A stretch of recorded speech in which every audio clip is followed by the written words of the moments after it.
So hi there, everybody. Thank you very much for joining us today. And thank you to Academia Arguello for the Zoom room and Eugenia as always. And extra special thanks. And we are absolutely honored to have with us today, Olena Chekryzhova. And I'm sorry if I'm pronouncing your name wrong. I probably am, knowing me. But thank you very, very much for joining us. And thank you everyone for connecting from wherever you are in the world. It's going to make it so that we can actually see Olena. There she is. Fantastic. So just to start off, Olena, thank you again. Thank you so much for coming. And it's an absolute honor to have you here with us today. And I'd just like to ask you, first of all, where are you right now? If you can tell us that. Yeah, of course. First of all, hello, everyone. I'm very much delighted to be here with you today and to be speaking with all of you, wherever you might be. And right now I am in Kyiv at home. I arrived here for a couple of days because I have to sort out some things. And then I will go back to the military base where I stay and where I teach English to Ukrainian soldiers. Fantastic. Thank you very much. So obviously that's one of the main reasons we want to speak to you. So as an English language instructor, what is your role? That could be a question that takes about an hour for you to answer, but give us some idea of what your role is at the moment, Olena. Yeah, so my role is basically an instructor because the aim of my course is to let our soldiers understand English better, to make them more confident, to teach them basic language skills, and of course to make their English. We take native standard as a benchmark. Yeah, that is why I teach them according the native standard regarding the language. And my role as an instructor involves training them on a daily basis. So we have lessons every day.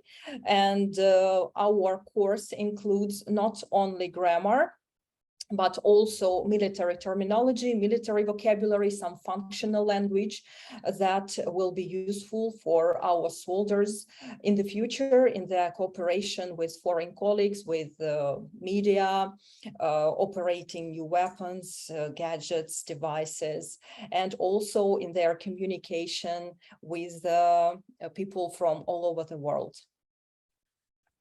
Well, that's quite a responsibility, Olena, and that's just to start with. Okay, so what were you doing before the invasion started? Well, before the full-scale invasion started in February, I was an entrepreneur, and actually I am still an entrepreneur, a teacher and a teacher training. I am a CELTA-certified teacher and have a collection of Cambridge certificates from a B2 first, yeah, to CPE proficiency. Also, I prepare students for international examinations such as TOEFL and IELTS. Besides that, I am accredited as a Neurolanguage Coach, was trained as a psychologist, and all my experiences and all my qualifications are very helpful for me now because I can engage different tools and different techniques, methods in order to make my program as efficient as it can be. Mm. And okay, so, yeah. actually, Sorry, go ahead. talking about my business, I am a founder and an owner of the owner of ENGINFORM Online Language Center. This year we will celebrate our 10th anniversary because I created this project in 2012. It started with my blog. I shared articles with explanations of different topics, which were helpful for the English learners. and unexpectedly it turned into business. So we have a team, and we keep working because our format is online personalized lessons. Yeah, so we teach face-to-face online, and well, in my case, my hobby and my vocation, which brought me reward and satisfaction, I mean my blog, yeah, it grew into some sort of a business, and eventually it yields financial reward and became something more than just a blog. And I think that this is the strategy that always works for me, because my current project, this English for Ukrainian army, also fulfills my aspirations, my principles, my values, and makes up some sort of a mission for me now. That's why I'm so determined and so devoted in it, and invest a majority of my time now into this project of teaching the military. So, okay, so there you were, an entrepreneur and an English language teacher, running your own business, writing your blog, etc. Suddenly, there's an invasion. Russia invades Ukraine. Mm-hmm. What then happened for you immediately after that? Well, actually, to be honest, it wasn't suddenly for me, because I come from the east of Ukraine, and back in 2014, I abandoned my home in Donetsk. I graduated from Gorlivka State University, and both these cities are now under occupation and have been under occupation for 8 years. And now my hometown is in the center, yeah, amidst the war. That's why for me, as for many Ukrainians, and in fact, war in our country lasts for 8 years. So the invasion was only a new turn and a new twist in this war. That's why when it all started, I cannot say that I was fully prepared for that, but psychologically, I was already, I understood that I had already had such an experience in my life. That's why it allowed me to find some inner strength and inner potential to do something, to stay here in Kiev, and to find some ways to help my country. Initially, I organized another volunteer community. We helped people who live in Kiev and who wanted to move to a safer place. We helped them with evacuations and transportations.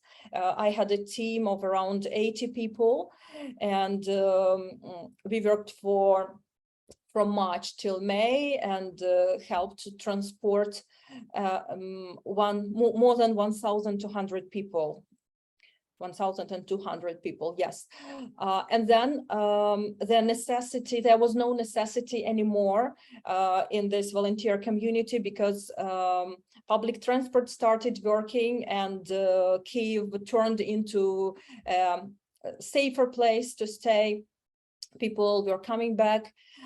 That's why I changed the direction of my activity. I changed the sphere, but the idea remained the same.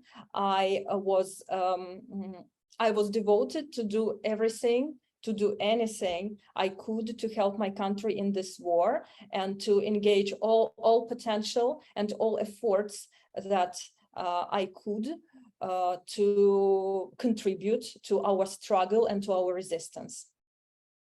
So then how did you go from that to, well, to teaching where you are right now? Well, actually, I was thinking how I could be useful as a teacher with my knowledge of English. because translations, working with foreign reporters, working with some texts and articles, it's of course useful, but I'm a teacher first of all. And the idea of helping the military came up to me, but at that time, at the beginning of the full-scale invasion, hardly did I understand the needs, the motivation, the whole military environment, the psychology of the soldiers. And at that time, I couldn't just see the course in an effective way. But then I received an invitation from one of my friends who serves in the army, and he invited me to design a course for their battalion. It's the 2nd Battalion of the Right Sector Ukrainian Volunteer Corps. And first of all, we looked at different formats, how the course could be organized. And I decided to go and see the people, to witness the situation, to estimate it, to assess the motivation, to test the level of the people who wanted to learn English. And then after I arrived at the base and saw everything, there were some arguments, some counter arguments, but eventually I thought, why not? It was, of course, a hard decision to make, to change my comfortable and stable life here in the capital and to move and settle in the middle of nowhere. But I decided to go for it. And I don't regret, because I feel that it was the right decision, and it was the start of something very big and important for our country. No, absolutely. I imagine it is. So that's what I'd like to ask you a little bit about now. And I just, before I do so, just want to mention to everyone who's in the room or on Facebook Live, please feel free in the chat box to ask any questions to Olena that you might have, and I will field them to her as we go on. So, Olena, what is a daily routine for you? Do you have to get up at 4 o'clock in the morning? How does it work for you these days? Well, I think it's a stereotype that everyone who stays at a military base wakes up at 4 o'clock and does some really cruel physical exercises. In fact, not. I have quite a flexible schedule. So I wake up in the morning, I have breakfast because our meals are scheduled. Then I can have some classes in the morning, in the afternoon, and in the evening. So my lessons are normally scheduled, but sometimes the situation cannot be predicted. There are some orders, some tasks, some assignments, trainings for my students. That's why our schedule can also be flexible. So I teach them every day except Sunday. Sunday is our day off. Then in between the classes, I have to do a lot of preparations. And if I teach in different locations, I spend some time to travel from one location to another. Also, I might attend the trainings and lectures with foreign instructors. They invite me to translate for them, to assist them when they have to split the groups, for example. And also I invest a lot of time in communication with other volunteers and native speakers who help us, who are engaged in our project with the team, because now we are forming a team of people who will help me to develop the project in the future. That's why my daily routine looks very mundane, in fact, but every day is very rewarding because I teach every day, and we have obvious results every day with my students. So let's talk about that for a second. Let's talk about the results that you mentioned just now. When I was first made aware of your work, the initial thing that hit me was, okay, why would it be that frontline Ukrainian troops would need to learn English? And I had my own assumptions about why that would be, but can you tell us a little bit about that? You mean the importance of English for them? Absolutely, yes, because one might think, for example, that, how can I put this, on an everyday basis, as it were, perhaps people learn a second language because they want to, I don't know, get a promotion in their work or something like that. And if there's an invasion, maybe the first thing people would stop doing is going to English classes, but apparently that's not the case at all. So yes, tell us about that. Sure. Actually, the reasons and the importance of learning English in this war context, it ranges from some really practical and obvious things to some global issues.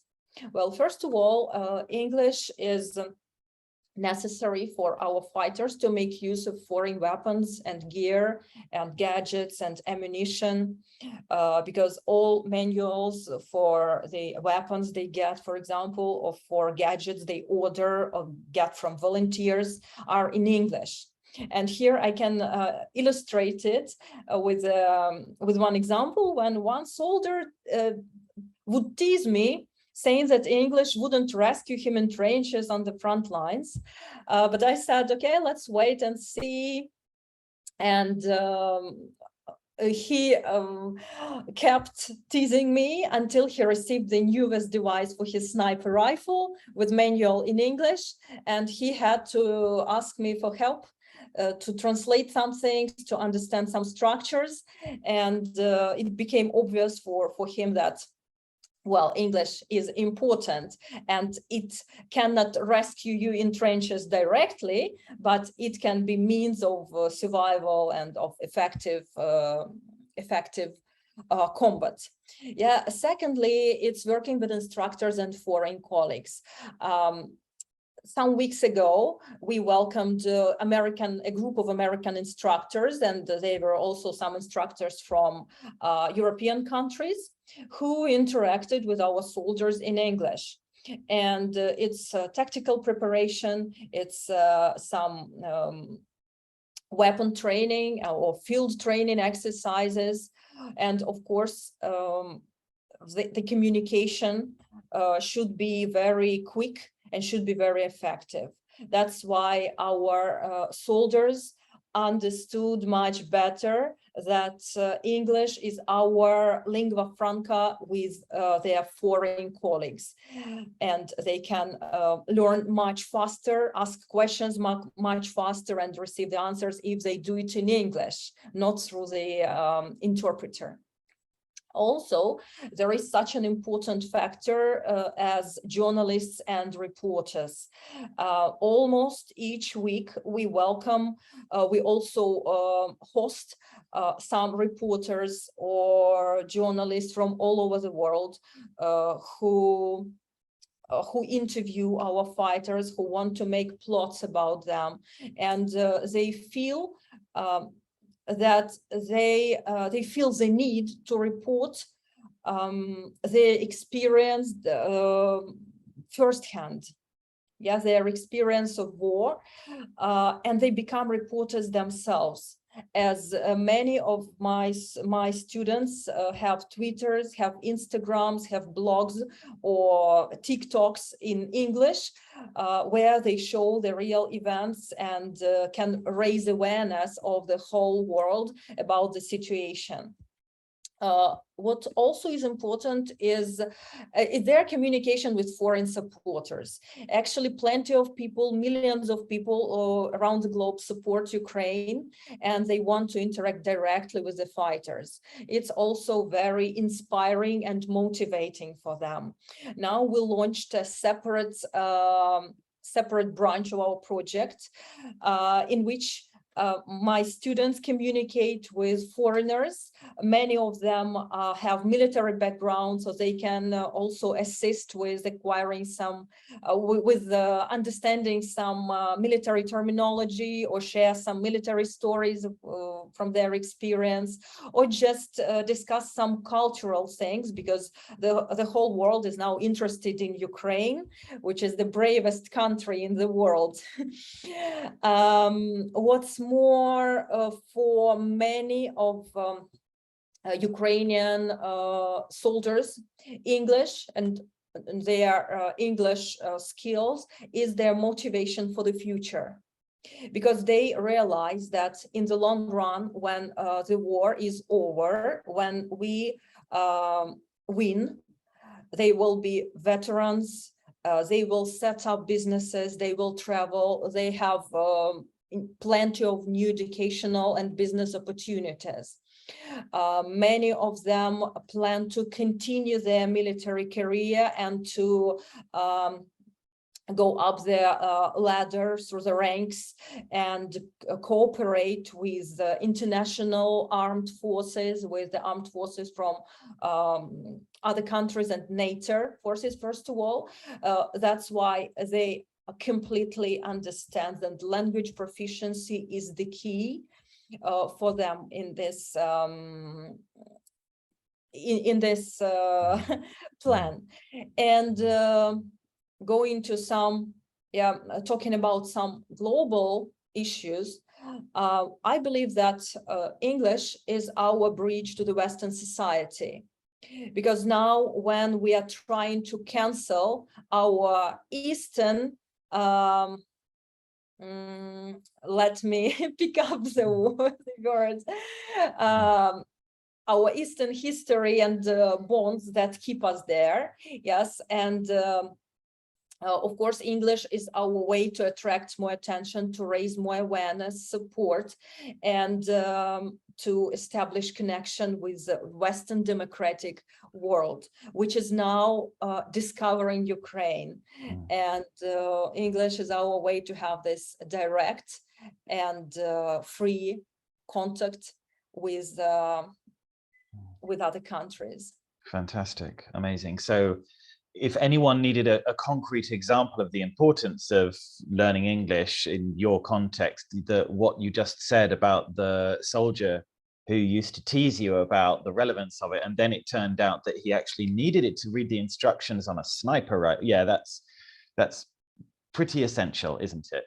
That he needed English in that situation. And I'm sure he wasn't the only one, right, who needed that kind of training with English. That makes sense. Of course, you know, the number of people who did the testing, it exceeded my expectations, because lots of people really understood the necessity and the importance of it. And it's really motivating and inspiring me to continue working on this project and to prepare more materials, more resources for them to teach as many people as possible. Excellent. Okay, so I'm going to move on to the next question now. And actually this connects to a question that Lyudmila has asked in the chat box as well. I'm just going to preface this question by saying something else, though. A few people who we've spoken to during these interviews, teachers and teacher trainers from Ukraine in teaching in very difficult situations, like in underground tube stations, like, you know, metro stations, have not been able to use, haven't had their hands on any material, haven't been able to get hold of any textbooks. So the material that they've been using is whatever is available at the time and using their students' own input. So in your case, Olena, what kind of materials are you using? Lyudmila's asked, literature or textbooks. What are you using with the fighters at the moment? Mm-hmm.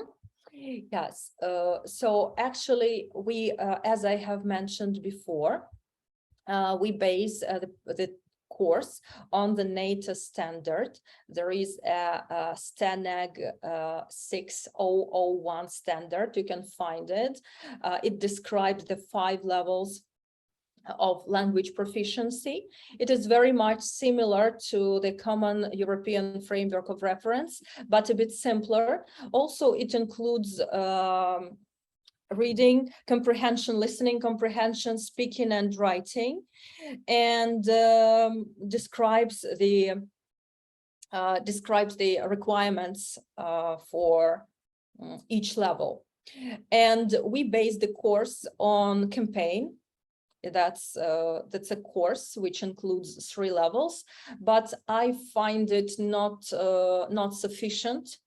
It's not enough for the course. That's why I completed with self-designed materials which are relevant to my students, because now I see their needs. I understand their requirements, because I live together with them and see what they are doing, what kind of information and what kind of functional language they might need. So that's why it's a compilation of different materials based on this textbook. Yeah, okay, so there is a course book you use, but you've needed to take into account the needs of your, well, I'm going to call them students, and yes, and supplement that with your own material, as it were. So what does I don't know if this is an easy question to answer, but what would like a typical class look like for you? I mean, presumably you've got students who have different levels of English as well, is that right? Yes. So I teach groups.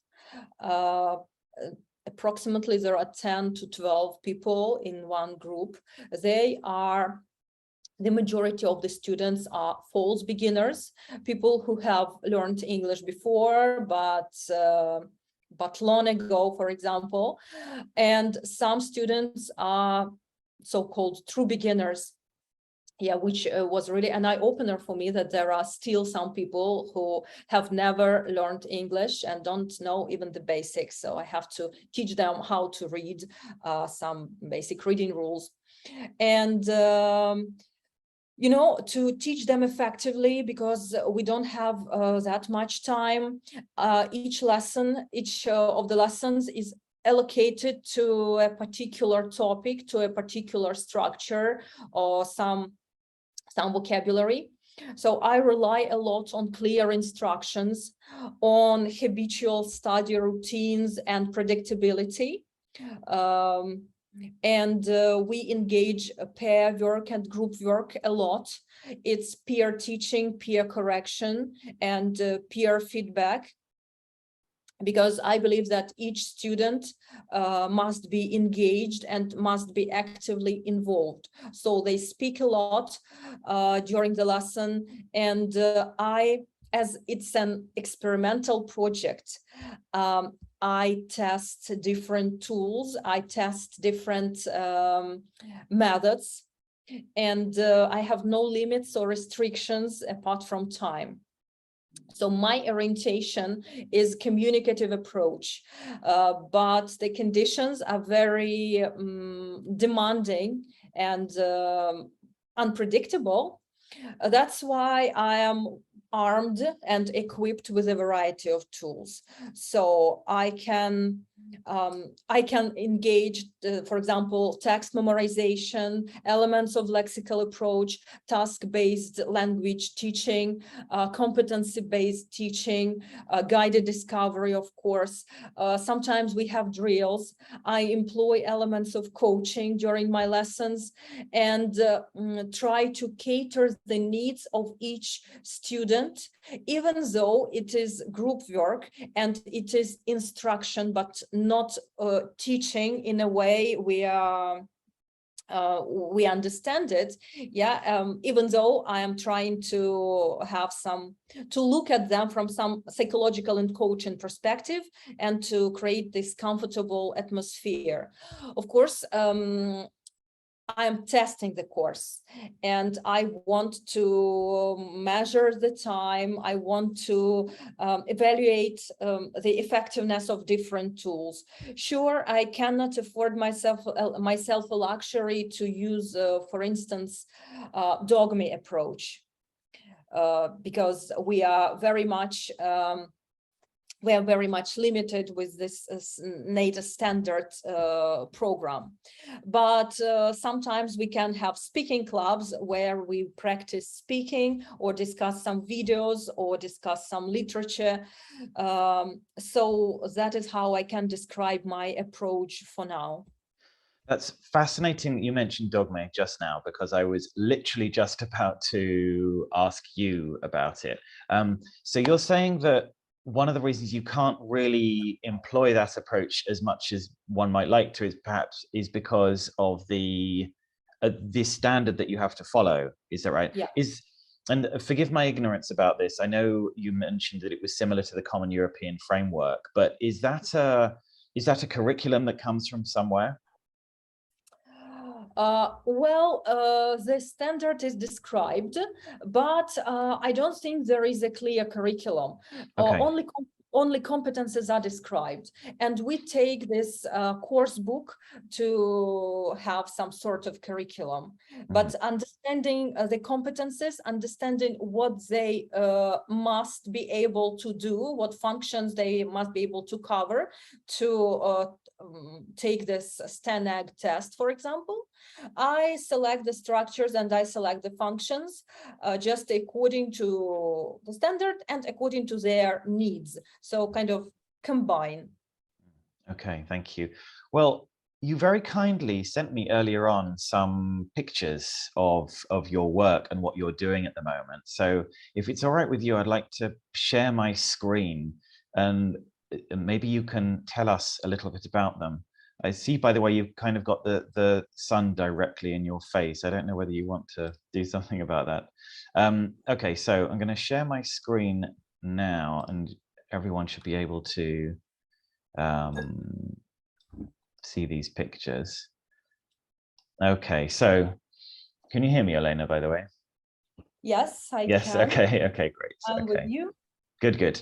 Okay, so this would seem to be you in a, well, it looks like a trench, is that right? Yes, some people believe that I am teaching from trenches, that my classroom looks like this. It's not true. It's not true. I teach in a normal classroom, but this is actually what my students do after our English lessons. And besides English, they have plenty of other trainings and things they practice. Great. Okay.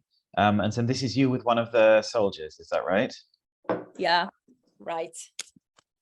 Sometimes they come to the lessons just after their weapons training or their field training exercises. So they actually look like this in their full gear with their weapon.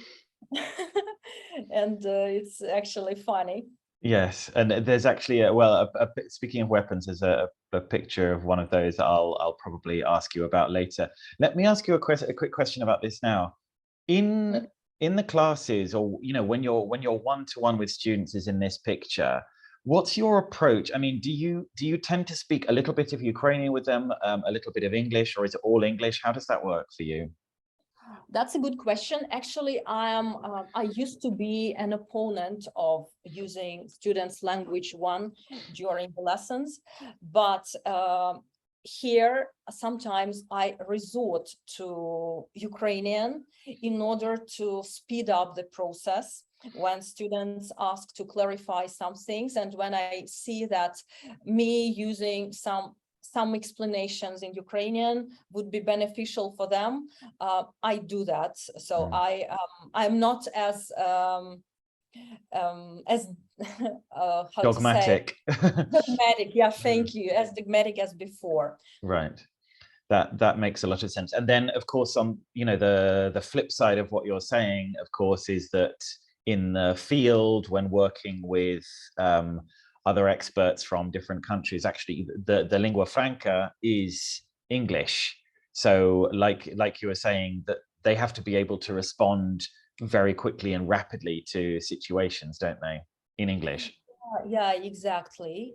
I explained them that they won't be able to express themselves in Ukrainian, and they actually understand it when they work with foreign instructors. They use body language, and they employ all the ways to express themselves, but it underscores the importance of their English skills. Yeah, definitely. Okay, so it's not just the linguistic aspect, it's also, well, like you say, body language, so other kind of paralinguistic communication strategies to get the message across. That's very interesting. Okay, and well, can you tell us a bit about what's happening here? Is this one of your classrooms? Yes, it's one of our classes. I don't remember exactly what the students are doing, but I'm trying to combine some, for example, drills with communication, and make my lessons as various as possible, but to keep the students focused and concentrated. And as I have mentioned before, we use a lot of peer work,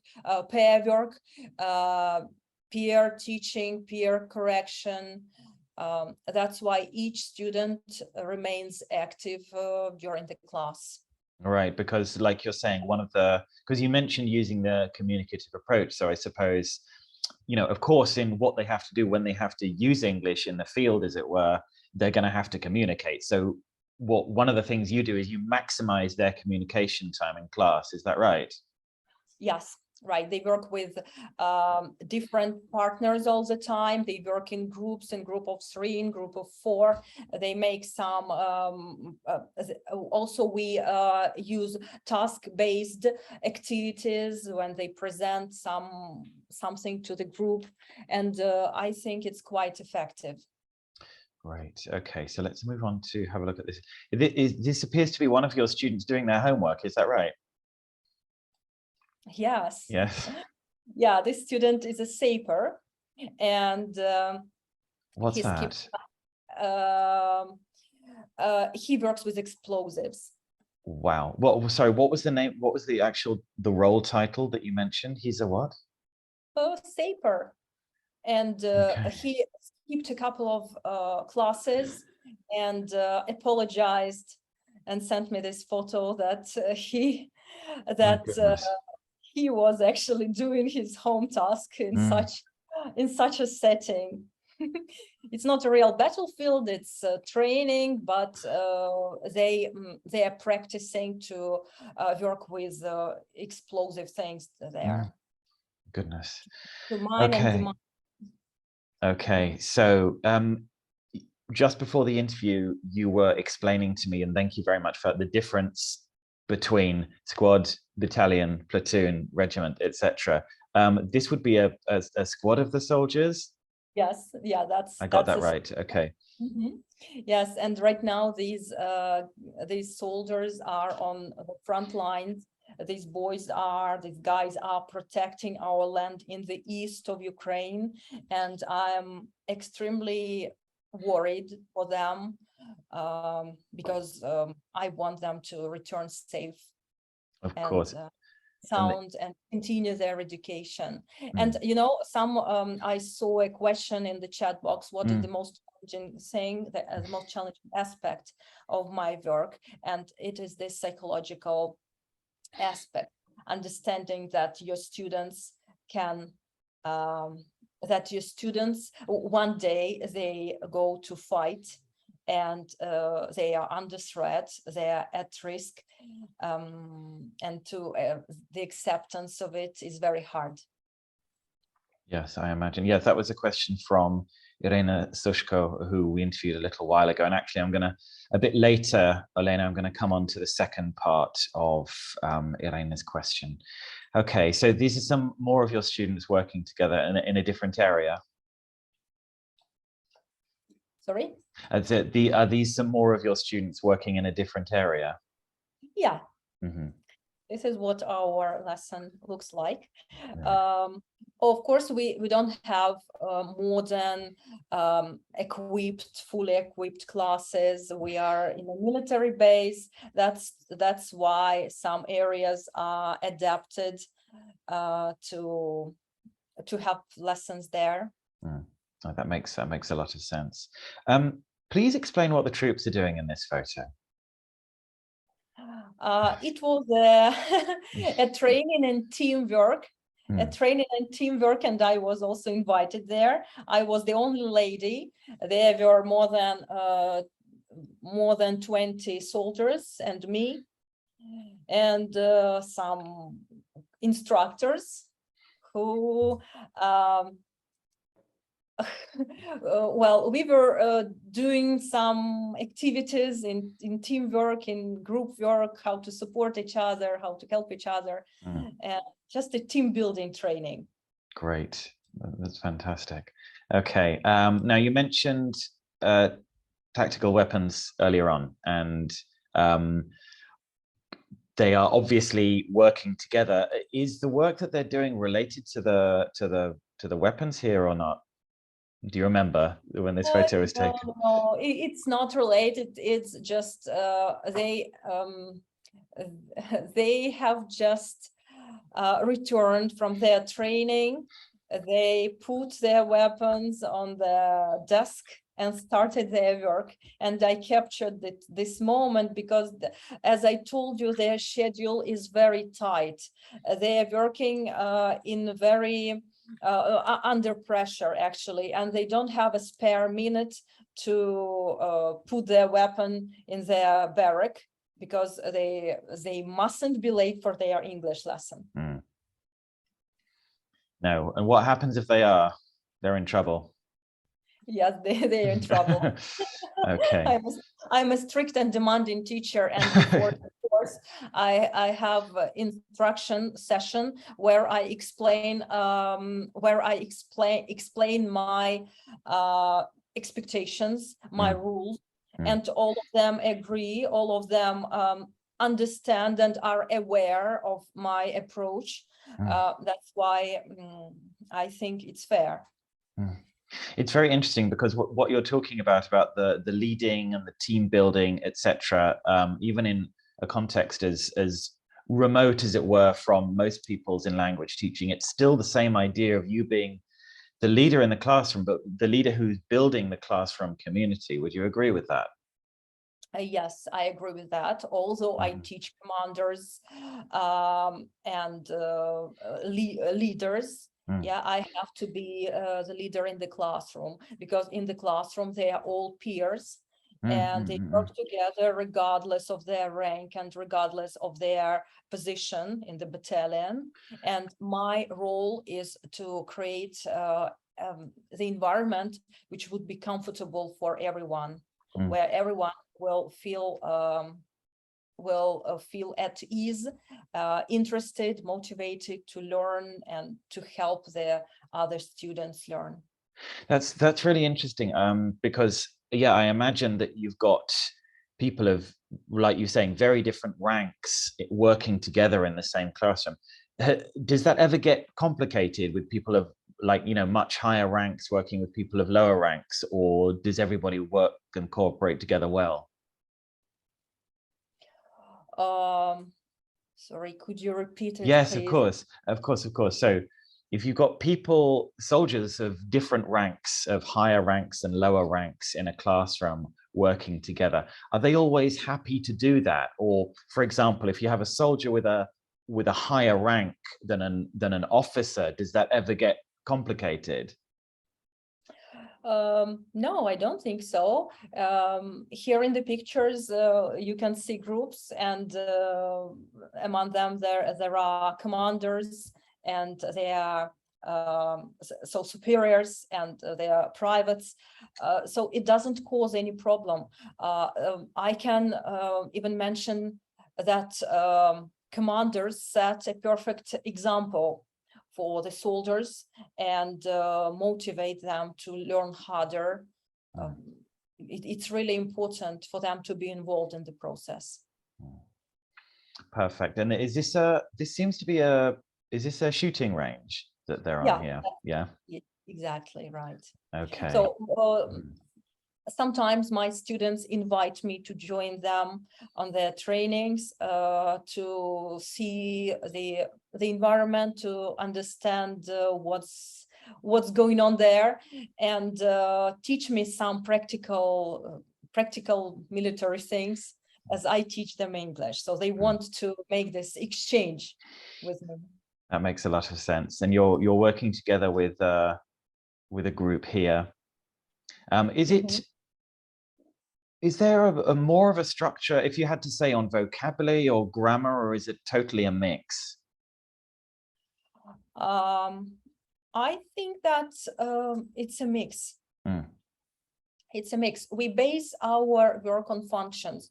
For example, I know and they understand that they should be able to tell about their military career. So we need past simple for that. We need certain set of verbs, certain set of nouns, adjectives. Well, not that much. For example, for military English, adjectives are not that important in this case. Yeah, of course, there are some adjectives that are important when we, for example, describe rates of fire or some movements, information, or some orders.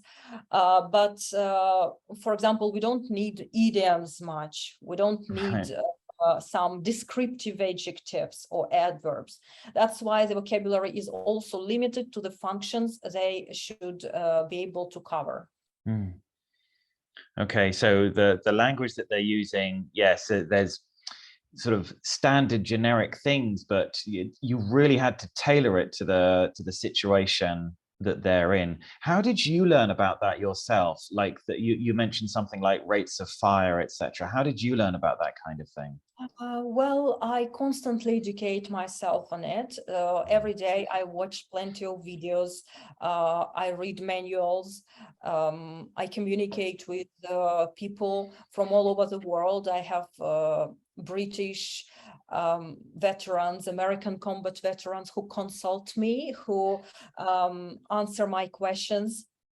And actually, yes, every day I have a plan of my self-development to learn something new about this military vocabulary, and not only vocabulary, but it should be more than just knowing the meaning and knowing the translation of the word.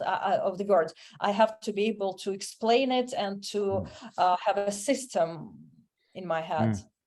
So it's not that you consider yourself, okay, my name is Elena and I'm an expert on all of this already. No, you are constantly developing yourself as a teacher. Do you think that's important for teachers to do? Exactly. I have never said that I'm an expert. I don't claim to be an expert because I, of course, the last period, while I teach the military was very fruitful, and I discovered a lot of things, but I keep learning. I keep discovering some new things, and you know, each of my instruction sessions with my new groups starts with my with my confession that I'm not an expert. I'm not an expert in military things. You are professional soldiers and professional fighters. I am a professional teacher, and now we will join our forces and work together and help each other. You'll teach me, I'll teach you, and together we will have the results that we need. But of course, it's not an excuse for me that, okay, I'm a teacher, that's why I won't do anything. I keep learning, and I think it's necessary, it's vital for a teacher, because if a teacher doesn't develop, students feel it, and it causes demotivation of the students. Yeah, so you're, apart from, you know, your knowledge, and I'm going to come on to the word knowledge in a second, it's also about, again, you creating this community where you're using your skills to help them learn, and there's a sort of symbiotic relationship there. A little while ago, you were interviewed by CNN. And Yes. one of the great things that you said during the interview, and I noticed actually I'm going to share my Facebook screen so everyone can just see that. Everyone gets to see everything. There you go. That was like a still from the interview that you had with CNN. And one of the things that you said, as it says down here, "My knowledge is my weapon." Can you tell us a little bit about that? I think that's a fantastic quote. You know, now it's a time for our country when we are in the middle of war for democratic values, for our identity. Yes, and we have to fight for our identity, for our existence, for the existence of our Ukrainian nation with weapon in our hands. And there is also a stereotype that you can fight only with weapon in your hands, but also there are many other ways to fight. And I found mine. It's teaching English, because it's not killing or destroying the enemy directly in a direct way, but it's I think it is my humble contribution that I can make in order to strengthen our troops, in order to give them more confidence, to open new opportunities for them. And this is the way how I can fight, actually. So I clearly see my role and see the importance of it, although it is a very small share that I can contribute. I see my mission in that right now. Thank you. I'm going to start asking a couple of questions from the chat box now. Victoria has asked a question. In fact, what I'm going to do, Olena, is I might cut and paste that question just so that you can see it, and I will obviously read it to everyone as well. There it is. If what you're doing is completely voluntary, and if it is, do you still have time for other personal lessons? Well, what I'm doing now is completely voluntary. I don't get paid.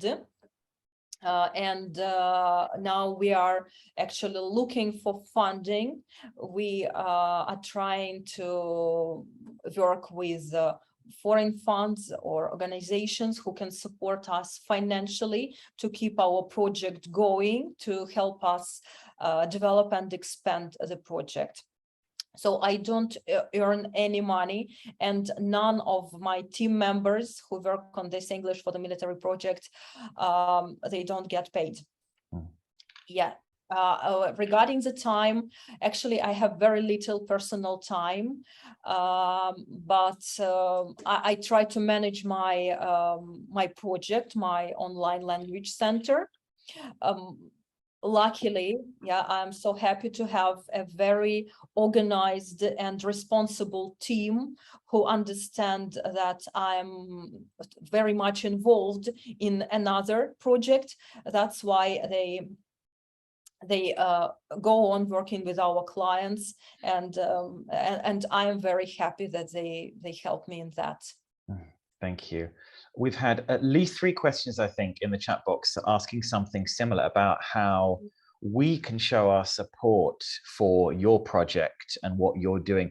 Florencia has mentioned, has said that you've mentioned Instagram and TikTok.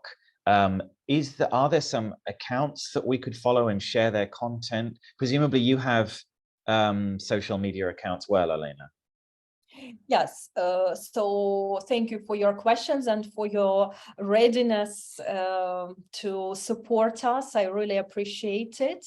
Yeah, I have social media accounts. I have Facebook, I have Instagram and Twitter. You can subscribe and follow me and read the stories I share. Also, you can support us by teaching and helping to prepare some materials for the students, because now we are forming this team of teachers and methodologists who will help design the materials, because now we understand what our soldiers need first, what kind of vocabulary, what kind of grammar, to make them more independent learners. Of course, we need financial support. Now we have some donations, but it's not enough to realize our plans for now. That's why you can also support us financially. We have PayPal or credit card details, which I can share with you afterwards. What else can be done? You can raise awareness about our project, because I think that as many people people should know about our soldiers and about their determination, about their ability to learn, that they not only protect and defend our land, but also find time for learning English and invest in their development and in their future. That actually, exactly what you were just saying about the methodology earlier on, connects to a question that Helena has asked in the chat box. Is what they've said is, they've asked if you're going to share the kind of language, the knowledge that you've been building up for future use. So that's one of the things that you're talking about now, isn't it? Is that right? Right, yeah, we are designing materials, worksheets, vocabulary lists, which will be shared with the soldiers and maybe with the teachers, so that you can teach more people military English. Okay, so, and then I'm just going to have a quick look back at the questions that you and I had talked about before the interview. How would you say, actually, there's one question I really want to ask from the chat box. Owen Brown has asked a question: do you consider continuing with this type of teaching, as in for the military, after Russia has been pushed back? Okay, Owen, thank you for the question. Of course, I will. Of course, I will, because it's obvious that Ukraine is going westwards, and we will join our Western allies. That's why we should keep to the NATO standards, and I think that in the nearest future, English will be compulsory as a part of military preparation program. I hope so, and I will do my best to implement this project and to make it possible for our fighters, for our soldiers, to communicate at a decent level with their foreign colleagues. Before and after Russia is pushed back, and after our victory, of course, too. Okay. And then, are there any other ways you think that the international English language teaching community can help in what you're doing? Yes, I think I have already mentioned the ways, and if I come up with some other ways, or maybe you have some ideas what you can do and how you can support and help our project, I will be happy to discuss the possibilities of cooperation and working together, because now we are forming, now the project is moving and going to the next level. That's why I am open to all suggestions, all ideas from you, and I'm very grateful for your interests and for your readiness to help and to do something for our troops. Right. Florencia's asked a question I've just put in the chat box, that you mentioned working with IELTS before, with the IELTS exam. Is that was before the invasion, presumably? Yeah. So the question is, their need to understand manuals and instructions is something that IELTS training includes. Is there any procedure or technique that you use to help them understand texts that are maybe a little advanced for their level?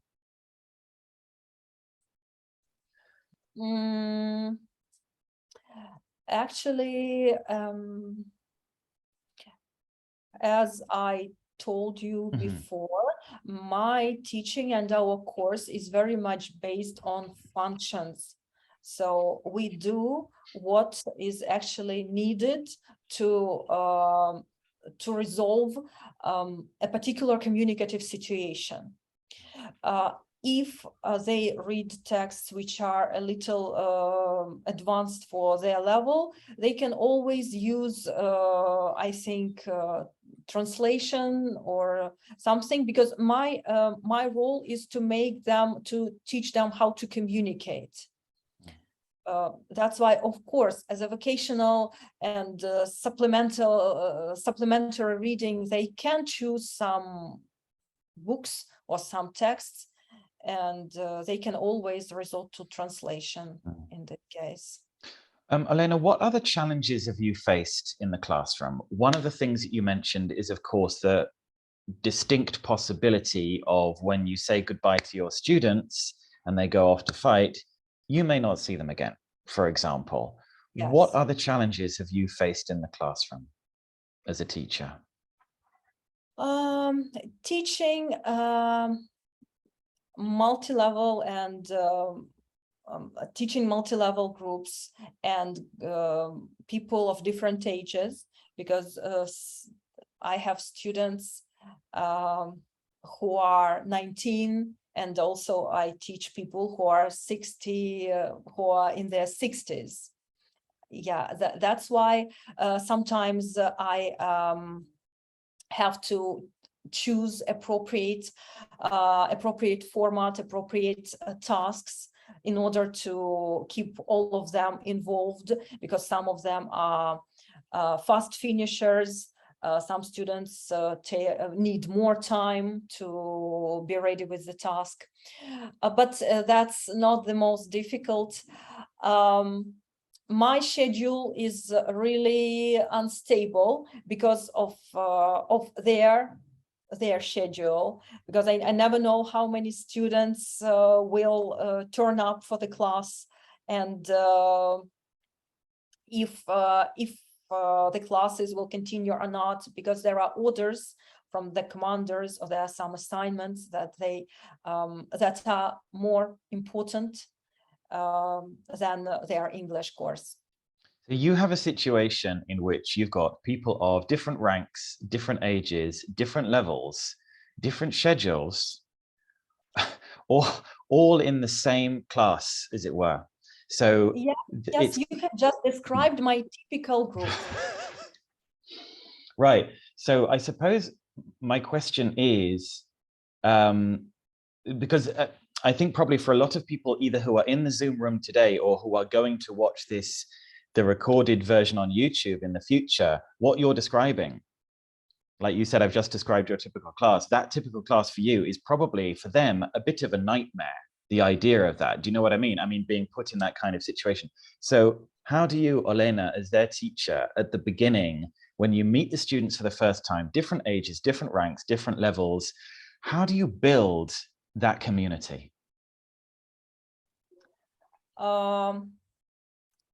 I set the rules.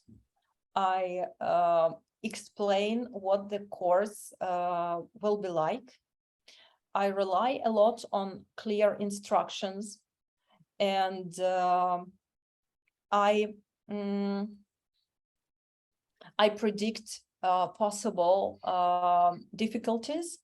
I predict the questions. I anticipate, what might happen, and what questions, what issues might emerge during the class. That's why I invest a lot of time in preparation.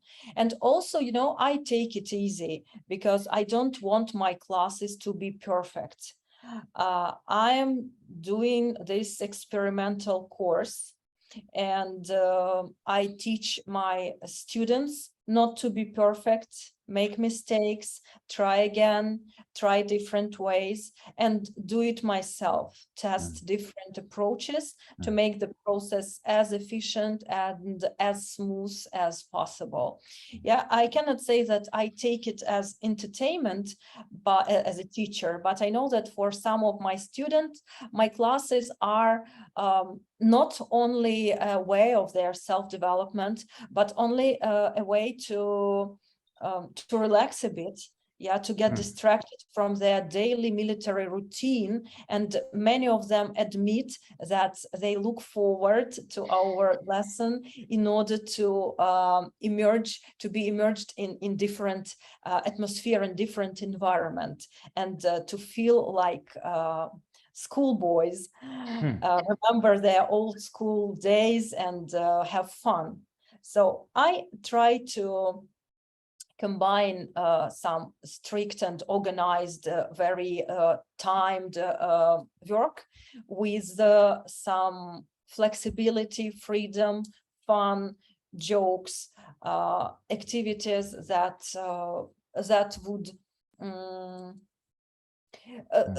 would make my class positive and effective at the same time.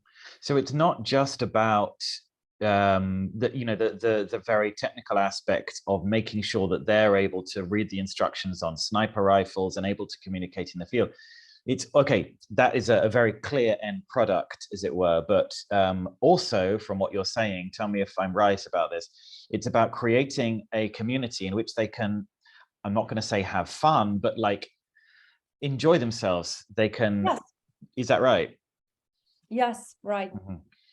Enjoy themselves, and they can, the fact that the majority of them are full beginners, they are A1 level, so every lesson is a new step for them, is a new milestone. For example, yesterday they couldn't speak about the past. Today they can do it and they feel it. So teachers who teach beginners know how it feels. That every day we yield some results and share some feedback. So, okay, after today's lesson, I can do this. I couldn't do it yesterday, but now I feel that I have a new skill in my treasure box. Analia has just asked a very interesting question in the chat box. Oh, yes. Tell me about the time. You just looked at your watch. I know we're over now. Yes. Do you have just time a for one couple more of questions? All right. Very good. Yes, of course. Annalia's asked if, I'll read the question verbatim. Do you deal with a therapist to deal with, do you work with a therapist to deal with the different atmospheres?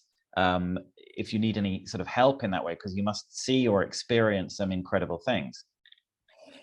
Well, thank you very much for this question. Sometimes I work in very challenging circumstances, yeah, under psychological pressure, and yes, I sometimes have sessions with a therapist and a coach, and I must admit that I need help at times when I feel the need to sort out some of my thoughts or some of my feelings, yeah, and it really helps. That's why I advise and I recommend this to everyone this time.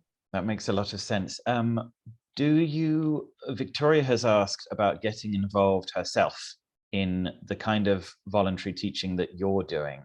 How could somebody in Ukraine go about volunteering themselves to do the kind of work you do right now? It's difficult to say. You can just start preparing some materials which you feel might be useful. I do not know. I do not know your resources, don't know your background, because as I told you before, it can be psychologically all very difficult.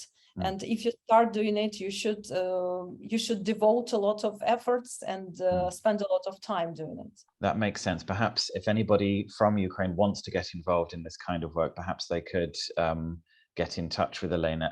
Elena, do you have any message that you would like to say to the international ELT community and Ukrainian teachers who are teaching in very difficult circumstances in occupied territory, for example, right now? Yeah, I would like to express my support and my admiration because I really admire the colleagues who teach in occupied territories, and I would like to stress and to underscore the fact that we can do more than we think we can do. And the experience of the last half a year showed the whole world that we Ukrainians are brave, we are courageous, we are really unstoppable, and we have great potential. I believe that each teacher has this potential and can realize it in teaching children, adults, teaching the military, as in my case, that education is the key of our future society. And I think that our lessons should involve not only vocabulary and grammar, but also some element of patriotic ideas, some background for the current and future generations, which will actually build up our future democratic Ukrainian society. That's why teachers shouldn't stay indifferent. They should be involved in this process as much as they can, and discover their inner potential and realize it to the full. So thank you very much for this time and for your questions. I was really delighted and glad to be here with you today. Thank you very much, Elena, indeed, for joining us today. And I'm going to switch to gallery view so we can all give Elena a round of applause for joining us. Thank you so much, not just for being here, but obviously for all the incredible work that you are doing. So hopefully, please do take care, Elena. Continue with all the wonderful work that you're doing, and maybe we'll see each other again in the future. I really hope that we all do. Thank you everyone for joining us. Thank you, Eugenia, and we will see you next time. Take care, Elena, and good luck with everything. Goodbye. Thank you. Bye. Bye, everybody. See you next time. See you. Bye.